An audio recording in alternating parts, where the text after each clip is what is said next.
Book 10. The Book of the Double Twilight. Canto 4. The Dream Twilight of the Earthly Real.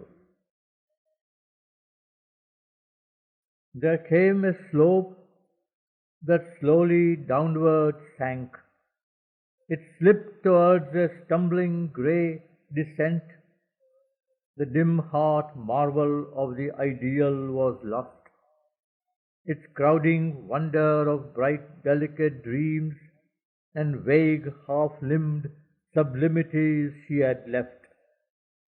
Thought fell towards lower levels hard and tense, it passion for some crude reality. The twilight floated still, but changed its hues, and heavily swayed a less delightful dream. It settled in tired masses on the air, its symbol colors tuned with duller reds, and almost seemed a lurid mist of day. A straining, taut and dire besieged her heart. Heavy her sense grew with a dangerous load, and sadder, greater sounds were in her ears. And through stern breakings of the lambent glare, her vision caught a hurry of driving plains, and cloudy mountains, and wide tawny streams, and cities climbed in minarets and towers towards an unavailing, changeless sky. Long quays and ghats and harbours white with sails challenged her sight awhile, and then were gone. Amidst them travailed toiling multitudes in ever-shifting perishable groups, a foiled cinema of lit shadowy shapes, enveloped in the grey mantle of a dream. Imagining meanings in life's heavy drift, they trusted in the uncertain environment and waited for death to change their spirit scene. A savage din of labor and a tramp of armored life, and the monotonous hum of thoughts and acts that ever were the same, as if the dull, reiterated drone of a great brute machine beset her soul. A grey, dissatisfied rumour like a ghost of the moaning of a loud, unquiet sea. A huge, inhuman, cyclopean voice, a Babel builder's song towering to heaven, a throb of engines and the clang of tools brought the deep undertone of labour's pain. As when pale lightnings tear a tortured sky, high overhead a cloud-rimmed Furies flared, chasing like smoke from a red funnel driven the forced creations of an ignorant mind. Drifting she saw, like pictured fragments flee, phantoms of human thought and baffled hope, the shapes of nature and the arts of man, philosophies and disciplines and laws, and the dead spirit of old societies, constructions of the Titan and the worm. As if lost remnants of forgotten light, before her mind there fled with trailing wings, dimmed revelations and delivering words, emptied of their mission and their strength to save, the messages of the evangelist gods, voices of prophets, scripts of vanishing creeds, each in its hour eternal claimed, went by. Ideal systems, sciences, poems, crafts, tireless there perished and again recurred, sought restlessly by some creative power. But all were dreams crossing an empty vast. Ascetic voices called of lonely seers on mountain summits or by river banks or from the desolate heart of forest glades, seeking heaven's rest or the spirit's worldless peace, or in bodies motionless like statues, fixed in tranced cessations of their sleepless thought, sat sleeping souls, and this too was a dream. All things the past has made and slain were there, its lost forgotten forms that once had lived, and all the present loves as new revealed, and all the hopes the future brings had failed, already caught and spent in efforts vain, repeated fruitlessly age after age. Unwearied, all return, insisting still, because of joy in the anguish of pursuit, and joy to labor, and to win and lose, and joy to create and keep, and joy to kill. The rolling cycles passed and came again, brought the same toils and the same barren end, forms ever new and ever old, the long, appalling revolutions of the world. Once more arose the great destroying voice. Across the fruitless labor of the world, his huge denials all defeating might pursued the ignorant march of dolorous time. Behold the figures of this symbol realm, its solid outlines of creative dream, inspiring the great concrete tasks of earth. In its motion parable of human life, here thou canst trace the outcome nature gives to the sin of being and the error in things and the desire that compels to live and man's incurable malady of hope. In an immutable order's hierarchy, where nature changes not, man cannot change. Ever he obeys a fixed mutation's law. In a new version of our oft-told tale, in ever-wheeling cycles turns the race. His mind is spent in circling boundaries, for mind is man, beyond thought he cannot soar. If he could leave his limits, he would be safe. He sees but cannot mount to his greater heavens. Even winged, he sinks back to his native soil. He is a captive in his net of mind and beats soul wings against the walls of life. In vain his heart lifts up its yearning prayer, peopling with brilliant gods the formless void. Then disappointed to the void he turns, and in its happy nothingness asks release, the calm nirvana of his dream of self. The word in silence ends in not the name. Apart amidst the mortal multitudes, he calls the Godhead incommunicable to be the lover of his lonely soul, or casts his spirit into its void embrace. Or he finds his copy in the impartial all. He imparts to the immobile his own will, attributes to the eternal rock and love, and to the ineffable lends 1,000 names. Hope not to call God down into his life. How shalt thou bring the everlasting here? There is no house for him in hurrying time. Vainly thou seekst in matter's world an aim. No aim is there, only a will to be. All walk by nature bound, forever the same.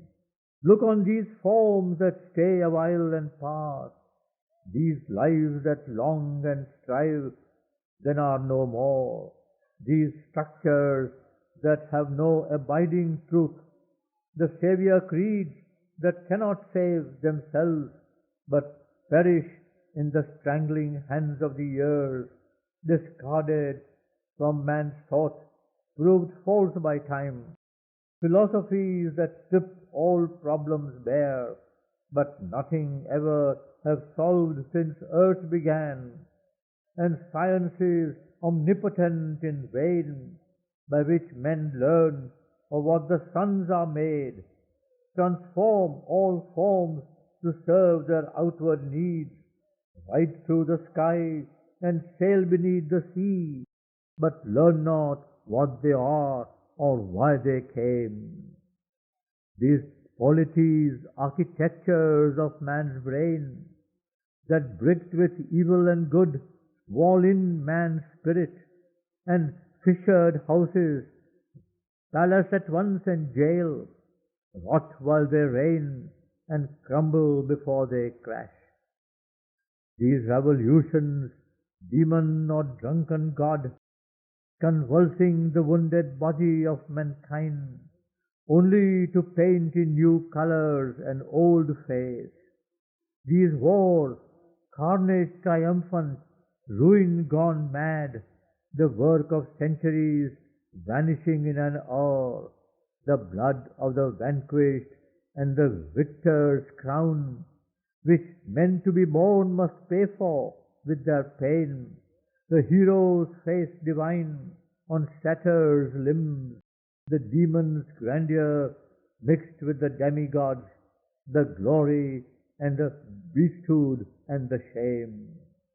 Why is it all, the labor and the din, the transient joys, the timeless sea of tears, the longing and the hoping and the cry, the battle and the victory and the fall, the aimless journey that can never pause, the waking toil, the incoherent sleep, song, shouts and weeping, wisdom and idle words, the laughter of men, the irony of the gods? Where leads the march? Whither the pilgrimage? Who keeps the map of the route or planned each stage? Or else, self-moved, the world walks its own way, or nothing is there but only a mind that dreams.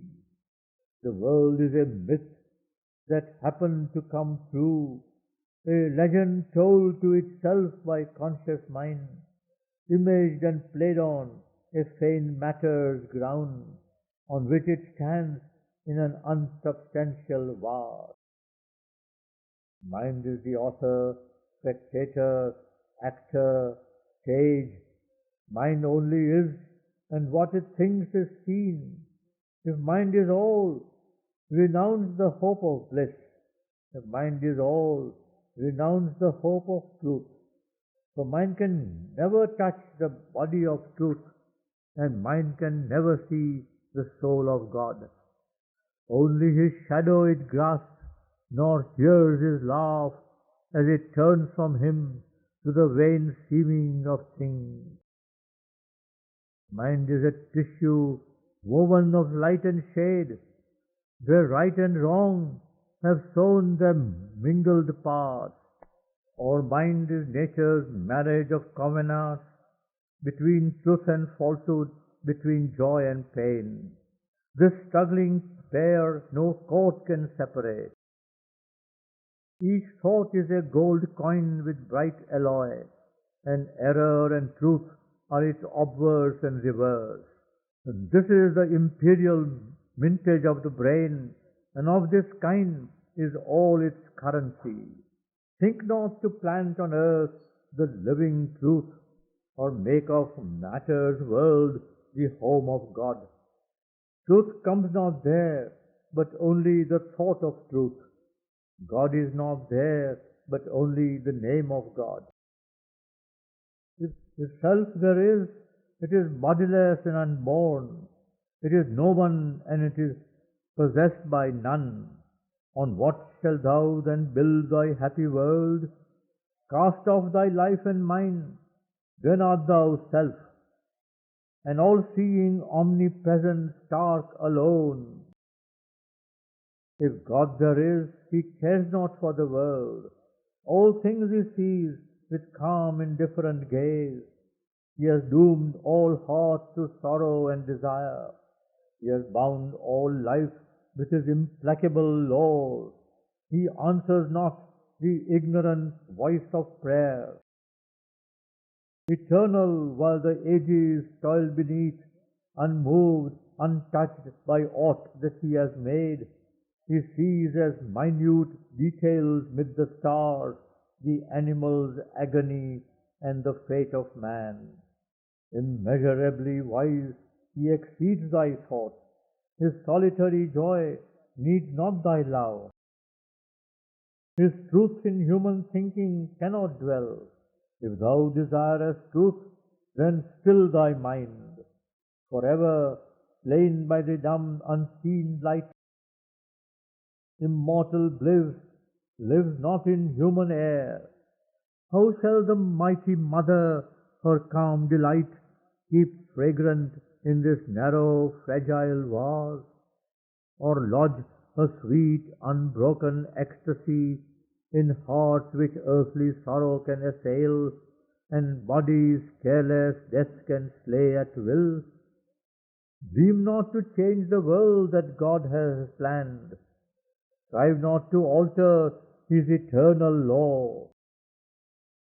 If heavens there are, whose gates are shut to grief, there seek the joy thou couldst not find on earth, or in the imperishable hemisphere, where light is native and delight is king, and spirit is the deathless ground of things. Choose thy high station, child of eternity. If thou art spirit, and nature is thy robe, cast off thy garb, and be thy naked self, immutable in its undying truth, alone forever in the mute alone. Turn then to God, for him leave all behind, forgetting love, forgetting Satyavan, annul thyself in his immobile peace. O soul, drown in his still beatitude, for thou must die to thyself to reach God's height. I, death, am the gate of immortality. But Savitri answered to the sophist God, once more wilt thou call light to blind truth's eyes, make knowledge a catch of the snare of ignorance, and the word a dart to slay my living soul? Offer, O King, thy boons to tired spirits and hearts that could not bear the wounds of time. Let those who were tied to body and to mind tear off those bonds and flee into white calm, crying for a refuge from the play of God. Surely thy boons are great, since thou art He. But how shall I seek rest in endless peace, who housed the mighty mother's violent force, her vision turned to read the enigmaed world, her will tempered in the blaze of wisdom's sun, and the flaming silence of her heart of love? The world is a spiritual paradox, invented by a need in the unseen, a poor translation to the creature's sense of that which forever exceeds idea and speech, a symbol of what can never be symbolized, a language mispronounced, misspelt yet true. Its powers have come from the eternal heights and plunged into the inconscient dim abyss, and risen from it to do their marvelous work. The soul is a figure of the unmanifest. The mind labors to think the unthinkable. The life to call the immortal into birth. The body to enshrine the illimitable. The world is not cut off from truth and God. In vain thou hast dug the dark, unbridgeable gulf. In vain thou hast built the blind and doorless wall. Man's soul crosses through thee to paradise. Heaven's sun forces its way through death and night.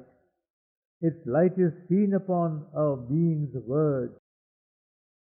My mind is a torch lit from the eternal sun, my life a breath drawn by the mortal guest. My mortal body is the eternal house. Already the torch becomes the undying ray. Already the life is the immortal's force. The house grows of the householder, part and one. How sayest thou, truth can never light the human mind, and bliss can never invade the mortal's heart, or God descend into the world he made? If in the meaningless void creation rose, if from a bodiless force matter was born, if life could climb in the unconscious tree, its green delight break into emerald leaves, and its laughter of beauty blossom in the flower, if sense could wake in tissue, nerve and cell, and thought seize the grey matter of the brain, and soul peep from its secrecy through the flesh, how shall the nameless light not leap on men, and unknown powers emerge from nature's sleep? Even now, hints of a luminous truth-like stars arise in the mind-moon splendor of ignorance. Even now, the deathless lovers' touch we feel. If the chamber's door is even a little ajar, what then can hinder God from stealing in, or who forbid his kiss on the sleeping soul? Already God is near, the truth is close, because the dark atheist body knows him not. Must the sage deny the light, the seer his soul? I am not bound by thought, or sense, or shape. I live in the glory of the infinite.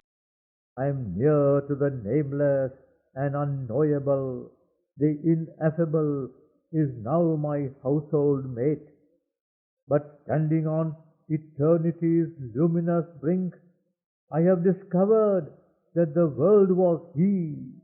I have met spirit with spirit, self with self, but I have loved too the body of my God.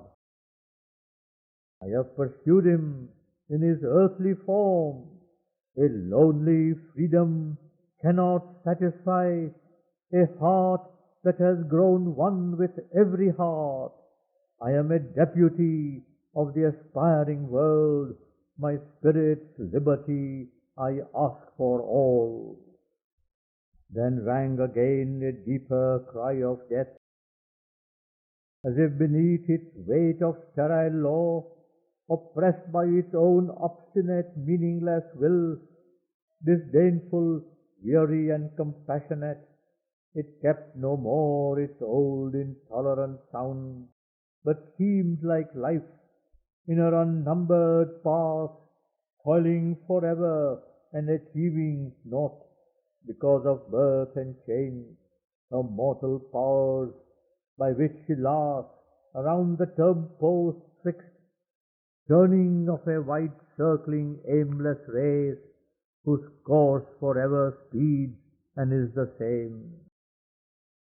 In its long play with fate and chance and time, assured of the game's vanity, lost or won, crushed by its load of ignorance and doubt, which knowledge seems to increase and growth to enlarge, the earth mind sinks and it despairs and looks old, weary, and discouraged on its work. Yet was all nothing then, or vainly achieved. Some great thing has been done, some light, some power, delivered from the huge inconscience grasp. It has emerged from night, it sees its dawns, circling forever, though no dawn can stay. This change was in the Godhead's far-flung voice. His form of dread was altered and admitted a transient effort at eternity, yet flung vast doubts of what might else have been, on grandiose hints of an impossible day. The great voice surging cried to Savitri, because thou knowest the wisdom that transcends both veil of forms and the contempt of forms, arise, delivered by the seeing God. If free thou hadst kept thy mind from life's fierce stress, thou mightst have been like them, omniscient, calm. But the violent and passionate heart forbids. It is the storm bird of an anarch power that would upheave the world and tear from it the indecipherable scroll of fate, death's rule and law and the unknowable will. Hasteners to action, violators of God, are these great spirits who have too much love, and they who form like thee, for both art thou, have come into the narrow bounds of life with too large natures overleaping time. Worshippers of force who know not her recoil, their giant wills compel the troubled years. The wise are tranquil, silent the great hills rise ceaselessly towards their unreached sky. Seated on their unchanging base, their heads dreamless in heaven's immutable domain.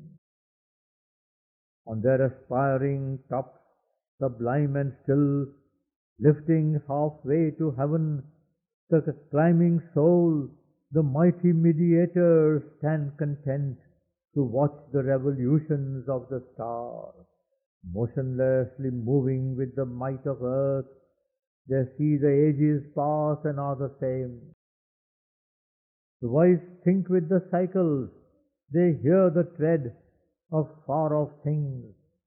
Patient, unmoved, they keep their dangerous wisdom in their depths restrained, lest man's frail days into the unknown should sink, dragged like a ship by bound Leviathan into the abyss of his stupendous sea. Lo, how he shakes when the god treads too near. All moves, is in peril, anguished, torn, upheaved. The hurrying eons would tumble on too swift if strength from heaven surprised imperfect earth, and veilless knowledge smote these unfit souls. The deities have screened their dreadful power. God hides his thoughts, and even he seems to err. Be still and tardy in the slow wise world. Mighty art thou, with the dread goddess filled, to whom thou criest at dawn in the dim wood. Use not thy strength like the wild Titan souls. Touch not the seated lines, the ancient laws. Respect the calm of great established things. But Savitri replied to the huge god, what is the calm thou wants, O law, O death?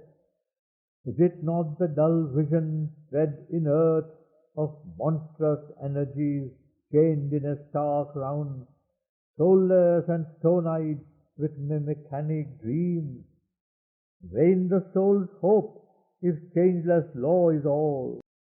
Ever to the new and the unknown press on, the speeding eons justifying God.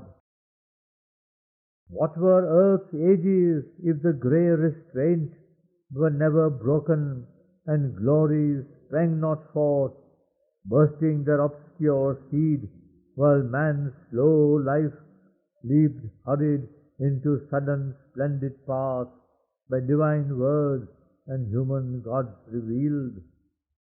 Impose not upon sentient minds and hearts the dull fixity that binds inanimate things. Well is the unconscious rule for the animal breed, content to live beneath the immutable yoke. Man turns to a nobler walk, a master path. I trample on thy law with living feet, for to arise in freedom I was born. If I am mighty, let my force be unveiled, equal companion of the dateless powers, or else let my frustrated soul sink down, unworthy of Godhead in the original sleep. I claim from time my will's eternity, God from his moments. Death replied to her, why should the noble and immortal will stoop to the petty works of transient earth, freedom forgotten and the eternal past?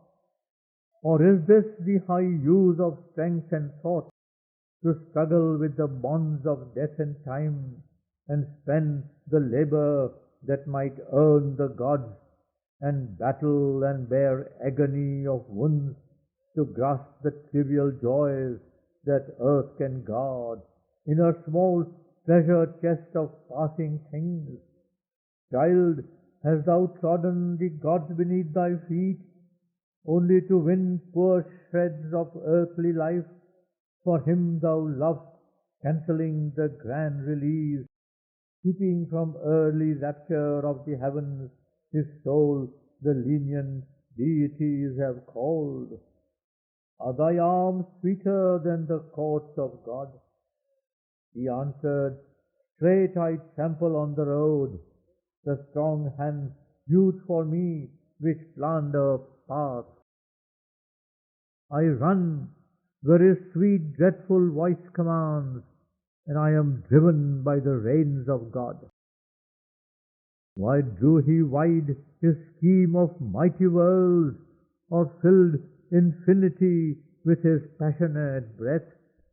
Or wherefore did he build my mortal form, and sow in me his bright and proud desires, if not to achieve, to flower in me, to love, carving his human image richly shaped in thoughts and largenesses and golden powers?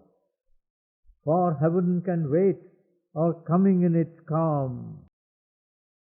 Easy the heavens were to build for God. Earth was his difficult matter. Earth the glory gave of the problem and the race and strife. There are the ominous masks, the terrible powers. There it is greatness to create the God. Is not the spirit immortal and absolved, always delivered from the grasp of time?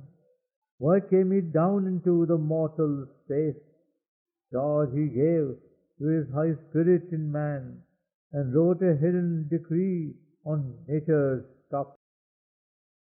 Freedom is this, with ever-seated soul, large in life's limits, strong in matter's knots, building great stuff of action from the world, to make fine wisdom from coarse scattered strands, and love and beauty out of war and night, the wager wonderful, the game divine. What liberty has the soul which feels not free, unless stripped bare, and cannot kiss the bonds the lover winds around his playmate's limbs, choosing his tyranny, crushed in his embrace? To seize him better with her boundless heart, she accepts the limiting circle of his arms, bows full of bliss beneath his mastering hands, and laughs in his rich constraints, most bound, most free. This is my answer to thy lures, O death. Immutable death's denial met her cry. However mighty, whatever thy secret name, uttered in hidden conclave of the gods, thy heart's ephemeral passion cannot break the iron rampart of accomplished things with which the great gods fence their camp in space. Whoever thou art behind thy human mask, even if thou art the mother of the worlds, and stakest thy claim upon the realms of chance, the cosmic law is greater than thy will. Even God himself obeys the laws he made. The law abides and never can it change. The person is a bubble on time's sea.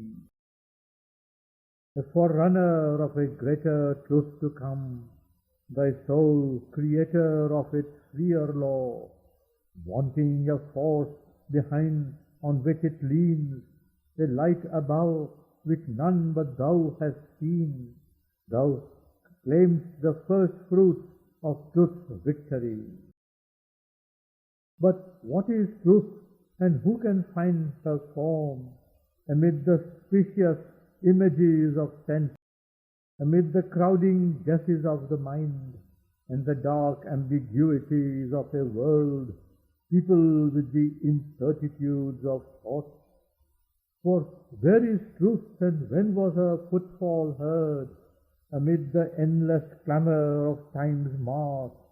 And which is her voice amid the thousand cries that cross the listening brain and feed the soul? Or is truth aught but a high starry name, or a vague and splendid word by which man's thought sanctions and consecrates his nature's choice?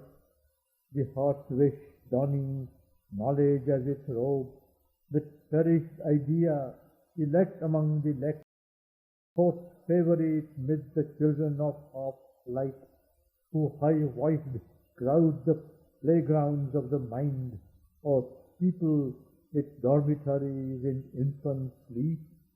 All things hang here between God's yes and no, two powers real but to each other untrue, two consort stars in the mooned night of mind that towards two opposite horizons gaze, the white head and black tail of the mystic drake, the swift and the lame foot, wing strong, wing broken, sustaining the body of the uncertain world, a great surreal dragon in the sky. Too dangerously thy high proud truth must live, entangled in matter's mortal littleness. All in this world is true, yet all is false. Its thoughts into an eternal cipher run, its deeds well to time's rounded zero sum. Thus man at once is animal and God, a disparate enigma of God's make, unable to free the goddess formed within, a being less than himself, yet something more, the aspiring animal, the frustrate God, yet neither beast nor deity but man tied to the kind earth labor strives to exceed, climbing the stairs of God to higher things. Objects are seeming, and none knows their truth. Ideas are guesses of an ignorant God. Truth has no home in earth's irrational breast, yet without reason life is a tangle of dreams, but reason is poised above a dim abyss and stands at last upon a plank of doubt. Eternal truth lives not with mortal men, or if she dwells within thy mortal heart, Show me the body of the living truth, or draw for me the outline of her face, that I too may obey and worship her. Then will I give thee back thy Satyavan. But here are only facts and steel-bound law. This truth I know, that Satyavan is dead, and even thy sweetness cannot lure him back. No magic truth can bring the dead to life. No power of earth cancel the thing once done. No joy of the heart can last surviving death. No bliss persuade the past to live again. Life alone can solace the mute void and fill with thought the emptiness of time. Leave then thy dead, O Savitri, and live. The woman answered to the mighty shade, and as she spoke, mortality disappeared. Her goddess self grew visible in her eyes. Light came, a dream of heaven, into her face. O death, thou too art God, and yet not he, but only his own black shadow on his path. As leaving the night, he takes the upward way, and drags with him its clinging inconscient force. Of God unconscious, thou art the dark head. Of his ignorance, thou art the impenitent sign. Of its vast tenebrous womb, the natural child. On his immortality, the sinister bar. All contraries are aspects of God's face. The many are the innumerable one. The one carries the multitude in his breast. He is the impersonal, inscrutable soul. He is the one infinite person, seeing his world. The silence bears the eternal's great dumb seal. His light inspires the eternal word. He is the immobile's deep and deathless hush, its white and signless blank, negating calm. Yet stands the Creator self, the Almighty Lord, and watches his will done by the forms of God, and the desire that goads half-conscious man, and the reluctant and unseeing night. These wide divine extremes, these inverse powers, are the right and left side of the body of God. Existence balanced twixt two mighty arms confronts the mind with unsolved abysms of thought. Darkness below, a fathomless light above. In light are joined but sundered by severing minds, stand face to face, opposites inseparable, two contraries needed for his great world task, two poles whose currents wake the immense world for. In the stupendous secrecy of his self, above the world, brooding with equal wings, he is both in one, beginningless without end. Transcending both, he enters the Absolute. His being is a mystery beyond mind. His ways bewilder mortal ignorance. The finite in its little section sparked, amazed, credits not God's audacity, who dares to be the unimagined all, and see and act as might one infinite. Against human reason, this is his offense, being known to be forever unknowable, to be all and yet transcend the mystic whole, absolute, to lodge in a relative world of time, eternal and all-knowing, to suffer birth, omnipotent, to sport with chance and fate, spirit yet to be matter and the void, illimitable beyond form or name, to dwell within a body one and supreme, to be animal and human and divine. A still deep sea, he laughs in rolling waves. Universal, he is all, transcendent none. The man's righteousness, this is his cosmic crime, almighty beyond good and evil to dwell, leaving the good to their fate in a wicked world, and evil to reign in this enormous scene. All opposition seems and strife and charm, and aimless labor with but scanty sense, to eyes that see a part and miss the whole. The surface men scan, the depth refuse their search. A hybrid mystery challenges the view, or a discouraging sordid miracle. Yet in the exact, inconscient, stark conceit, in the casual error of the world's ignorance, a plan, a hidden intelligence is glimpsed. There is a purpose in each tumble and fall. Nature's most careless lolling is a pose, preparing some forward step, some deep result. Ingenious notes plugged into a motived score, these million discords dot the harmonious theme of the evolution's huge orchestral dance. A truth supreme has forced the world to be. It has wrapped itself in matter as in a shroud of death, a shroud of ignorance. It compelled the suns to burn through silent space, flame signs of its uncomprehended thought, in a wide brooding ether's formless muse.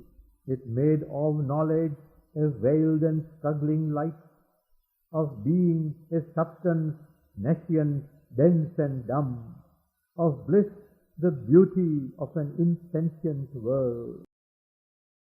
In finite things the conscious infinite dwells. Involved it sleeps in matter's helpless trance. It rules the world from its sleeping senseless voice.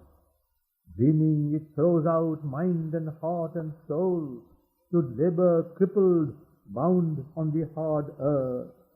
A broken whole it works through scattered points.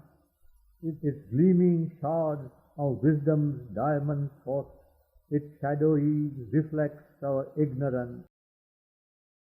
It starts from the mute mass in countless jets.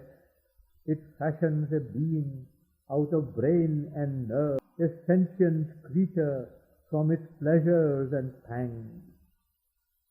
A pack of feelings obscure, a dot of sense, survives a while, answering the shocks of life, then crushed, or its force spent, leaves the dead form, leaves the huge universe in which it lived, an insignificant, unconsidered guest.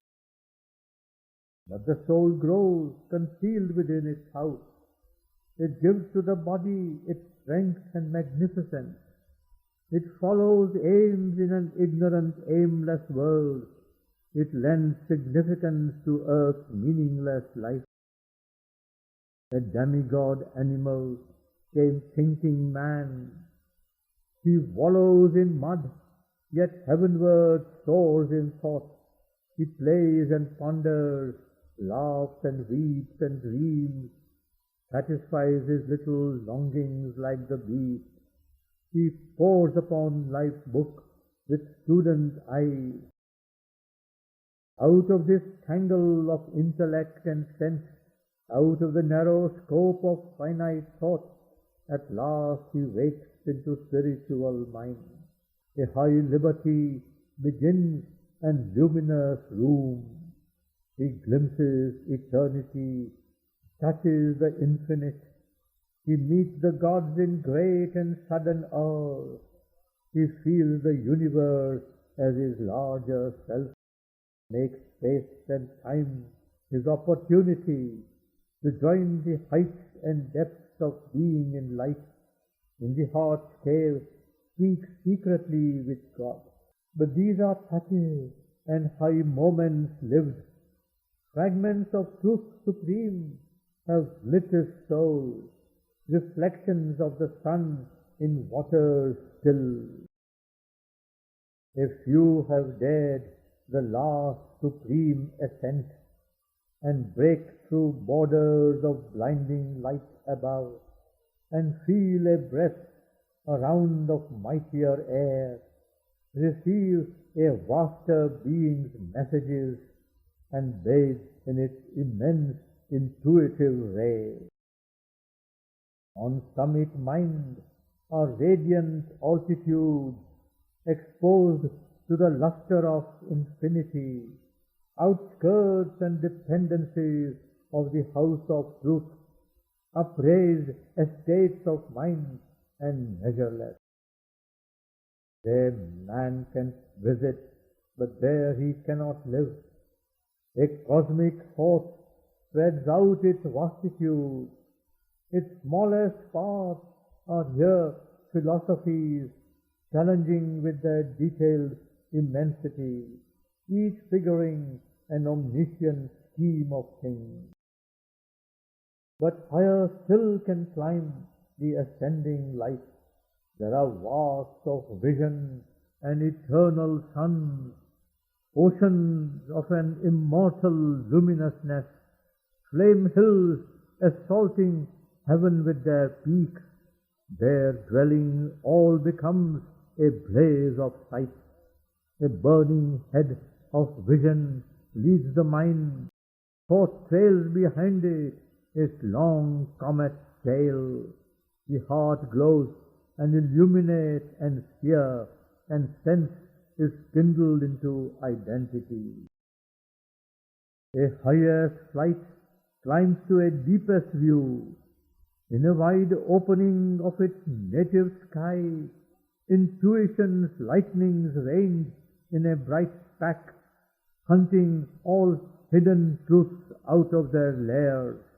Its fiery edge of seeing absolute cleaves into locked, unknown retreats of self, rummages the sky recesses of the brain, lights up the occult chambers of the heart.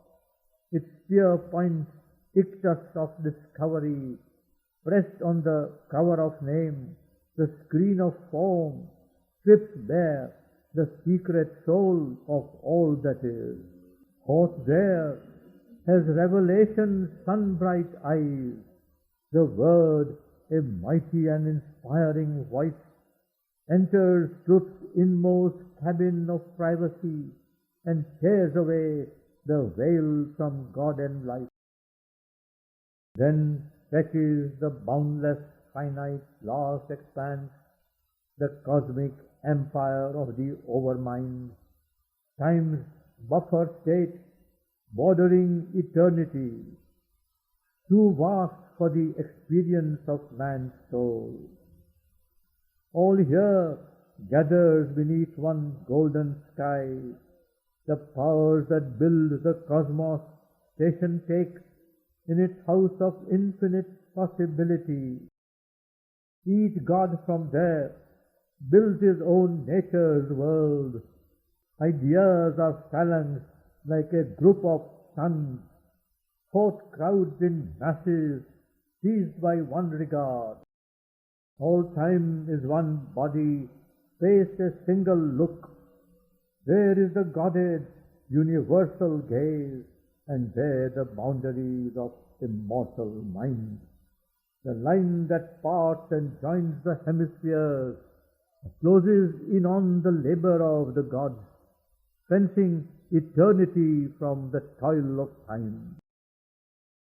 In a glorious kingdom of eternal light, all ruler ruled by none, the truth supreme, omnipotent, omniscient and alone, in a golden country keeps her measureless house.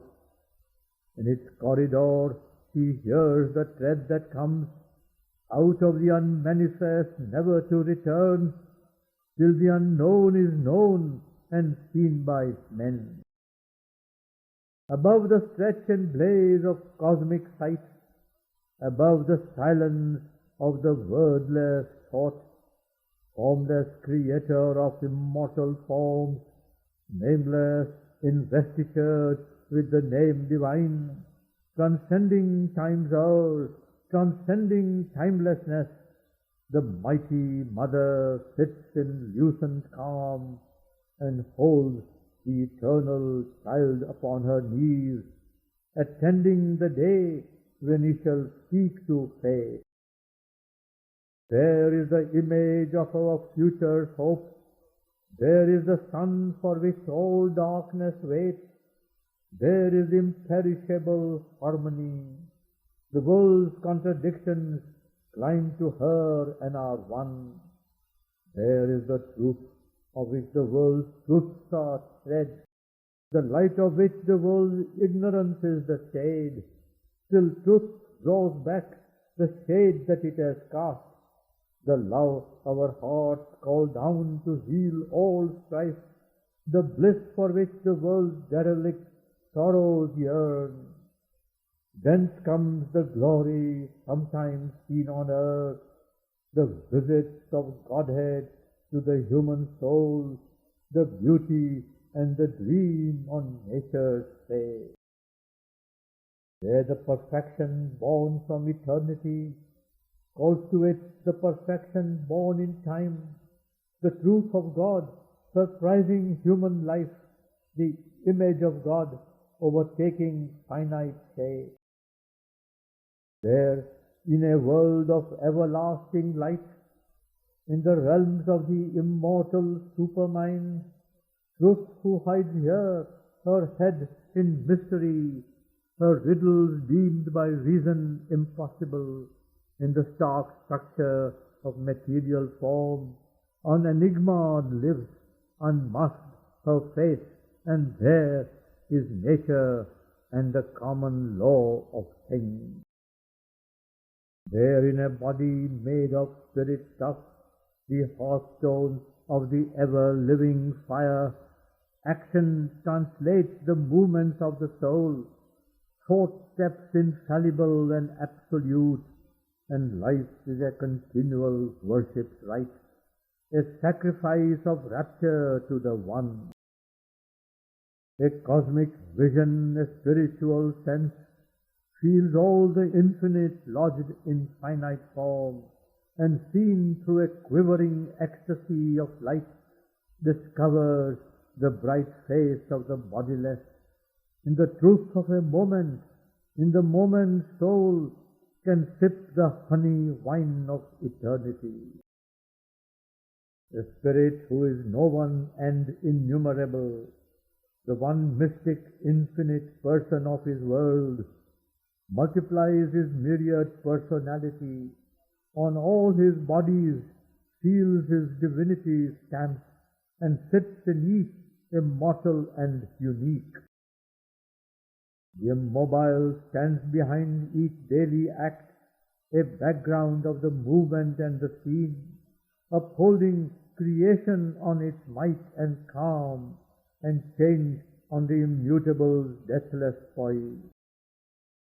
The timeless looks out from the travelling hour, the ineffable puts on a robe of speech, where all its words are woven like magic threads, moving with beauty, inspiring with their gleam, and every thought takes up its destined place, recorded in the memory of the world. The truth supreme, vast and impersonal, fits faultlessly the hour and circumstance, its substance a pure gold, ever the same, but shaped into vessels for the Spirit's use, its gold becomes the wine jar and the vase. All there is a supreme epiphany. The all-wonderful makes a marvel of each event. The all-beautiful is a miracle in each shape. The all-blissful smites with rapture the heart throbs. A pure celestial joy is the use of sense. Each being there is a member of the self, a portion of the million-thoughted all, clement to the timeless unity, the many sweetness, the joy of difference, edged with the intimacy of the one. But who can show to thee truth's glorious face? Or human words can only shadow her. To thought she is an unthinkable rapture of light, to speech a marvel inexpressible. O death, if thou couldst touch the truth supreme, thou wouldst grow suddenly wise and cease to be. If our souls could see and love and clasp God's truth, its infinite radiance would seize our heart, our being in God's image be remade, and earthly life become the life divine. Then death the last time answered Savitri, if truth supreme transcends her shadow here, severed by knowledge and the climbing vast, what bridge can cross the gulf that she has left between her and the dream world she has made?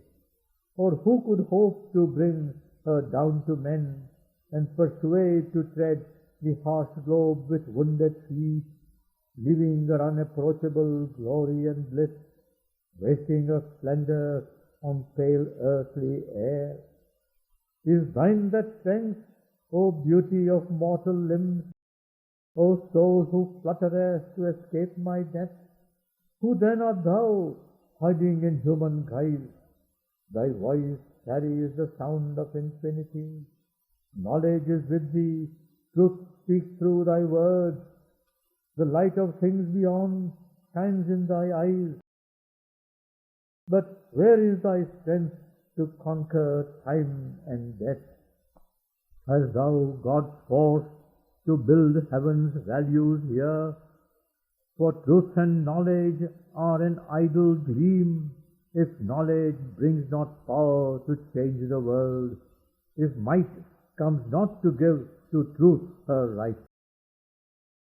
A blind force, not truth, has made this ignorant world. A blind force, not truth, orders the lives of men. By power, not light, the great gods rule the world. Power is the arm of God, the seal of fate. O human, clement to immortality, reveal thy power, lay bare thy spirit's force, then will I give back to thee Satyavan. Or if the mighty Mother is with thee, show me her face that I may worship her. Let deathless eyes look into the eyes of death, an imperishable force touching brute things, transform earth's death into immortal life. Then can thy dead return to thee and live. The prostrate earth perhaps shall lift a gaze and feel near her the secret body of God, and love and joy overtake fleeing time. And Savitri looked on death and answered not. Almost it seemed as if in his symbol shape the world's darkness had consented to heaven light, and God needed no more the inconscient scream.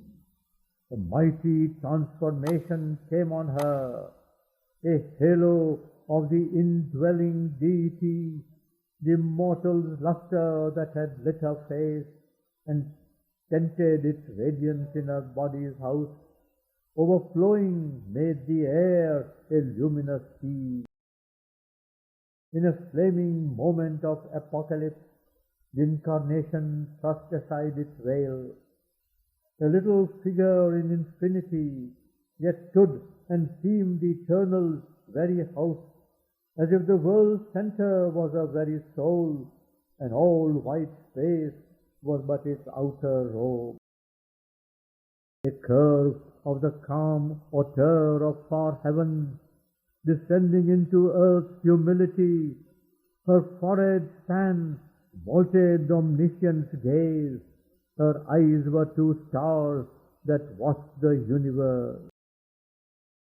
The power that from her being's summit reigned, the presence chambered in lotus secrecy, came down and held the center in her brow, where the mind's lord in his control room sits.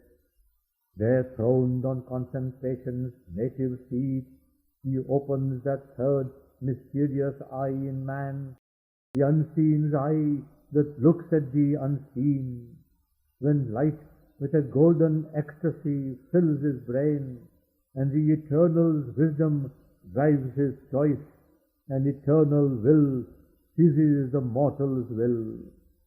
It stirred in the lotus of her throat of song, and in her speech throbbed the immortal word. Her life sounded with the steps of the world's soul, moving in harmony with the cosmic thought. As glides God's Son into the mystic cave, where hides his light from the pursuing gods, it glided into the lotus of her heart, and woke in it the force that alters fate. It poured into a navel's lotus depths, lodged in the little life nature's narrow home. On the body's longings grew heaven rapture's flower, and made desire a pure celestial flame. Broke into the cave where coiled world energy sleeps, and smote the thousand-hooded serpent force that blazing towered and clasped the world self above. Joined matter's dumbness to the spirit's hush, and filled earth's acts with the spirit's silent power. Thus changed she waited for the word to speak.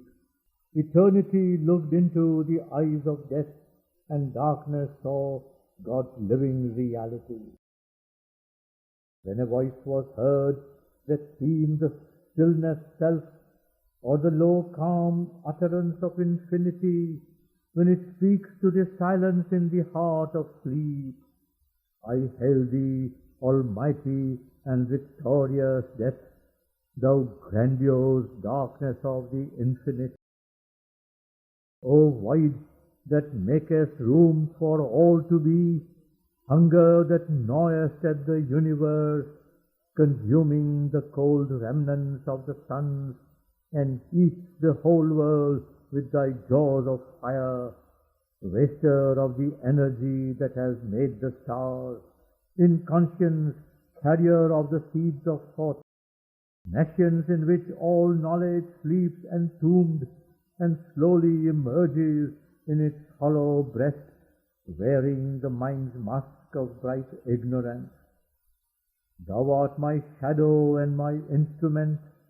I have given thee thy awful shape of dread, and thy sharp sword of terror and grief and pain, to force the soul of man to struggle for life on the brevity of his half-conscious day.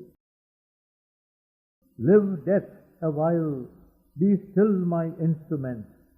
One day man too shall know thy fathomless heart of silence and the brooding peace of night, and grave obedience to eternal law, and the calm inflexible pity in thy gaze. But now, O timeless mightiness, stand aside, and leave the path of my incarnate force.